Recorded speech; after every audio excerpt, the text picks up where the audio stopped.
Here's a story about taking in guests. It's this week's the theme of this week's Torah portion. Abraham took in guests. That's how the Torah portion starts off, at least. The story is told by Rabbi Aaron Dov Halperin. He's the editor of a magazine called Kfar Chabad Magazine. Very talented person, very nice person. And the story must have been about 40 years ago. And he told the story like this, that he went to a Chabad house in California. He traveled around a lot. And went to this Chabad house. It was on Shabbat. And a strange looking sort of fellow came in. A strange looking fellow came in. He looked like he had just returned like from the Far East or something, because he was sitting there sort of in this almost like, how do you say, hypnotic, catatonic silence, just sitting there. And he sort of participated in the meal, maybe ate a little bit. And finally, at one point, he just stood up and he started screaming at the picture. There was a picture of the Rebbe hanging in the Chabad house. And he started screaming at the picture, and he, leave me alone, leave me alone. And he took the picture off. Immediately, everybody jumped on him and grabbed a hold of him. Who knows what he was going to do? And they calmed him down. And they told him, and he told a story. So what happened to me? He said, well, I was born I'm a Jew, and I was born in a rich family in California, and we had everything, and I was pampered. Went to university. This was like in the 60s, 70s, whatever. It was, I got involved in all the wild parties and everything like that. And eventually I decided that there must be something more real in life.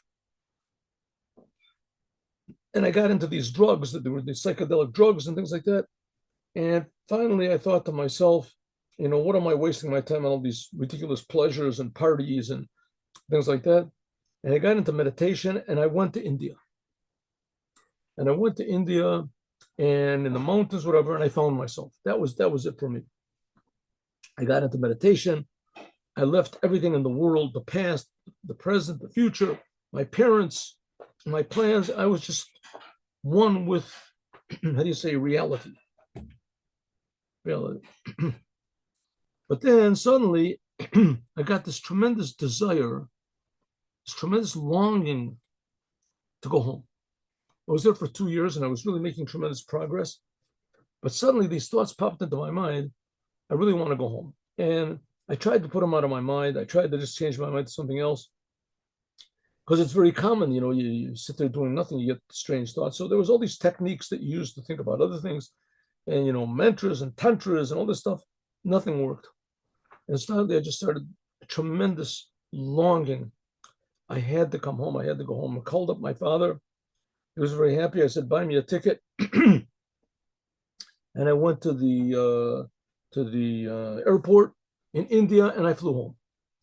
Then when I got home, so I couldn't figure out why, what would happen. Why? This is the place where I left. Here's home is everything I abandoned. Now I'm cutting my ties to the whole world, the physical world. I'm just going to be, one with the truth or whatever. And suddenly I came back to this, false world, and I couldn't figure out why. So my father told me that he was really at his wit's end. He couldn't figure out why I left and what happened, why I didn't call and where I was. First, he even called the police, and then they couldn't find.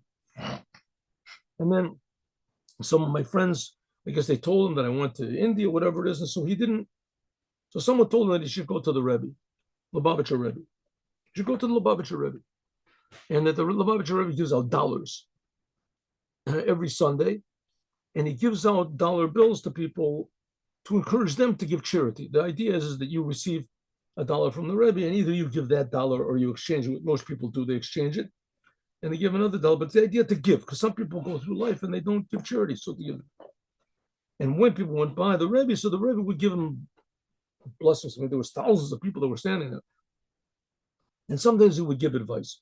But it was only for seconds. You didn't have that much time. So his father said, my father, he went through the line and he got up to the Rebbe and he was just sort of tongue-tied. And the Rebbe gave him a couple of dollars, and then he continued walking. The next person came, and the Rebbe called him back. And he said, and this is for your son. This give to your son when he comes back. This to your son when he comes back.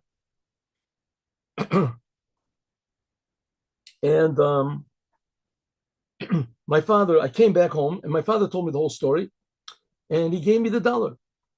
And so this young man, now he's sitting in the Chabad house, which is not far away from where his parents live, where his father lives. And he takes out the dollar and he stands up and starts screaming again, take the dollar back, leave me alone. Just leave me alone.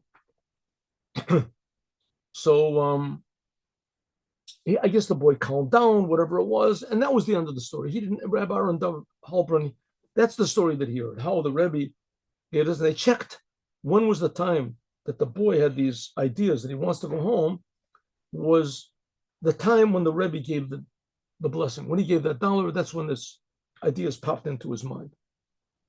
Now, Aaron Halpern, he told the story a few years later, 5, 6 years later, at some sort of a meeting or a lecture, whatever it was. And present at this meeting was Rabbi, what was his name? Avner Shaki, a blessed memory. He was a very nice person, wonderful person. And he was the head of at that time, there was a party which was called the National Religious Party. It doesn't exist anymore.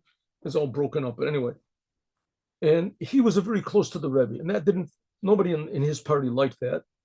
They didn't like it, they even evicted him from the party, but eventually they took him back into the party. And he became the head. The Rebbe told him, don't worry about it, you'll be the head of the party. He became the head of the party. And he said, he told that. So Aaron Halpern told him this story.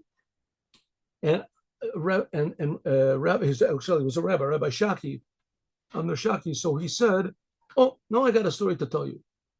He said to Aaron Halpern, he said, just a couple months ago, I was in California, and we're traveling around, so he used to eat in Chabad houses. Chabad always has kosher food, and it's always interesting there. So I went there, and there were a couple of boys that came in, like hippies, whatever, and they acted really not courteously at all. They ate with their hands, and they made noise, and they jumped around, and this. So I asked the Chabad house owner, the one who was running the Chabad house.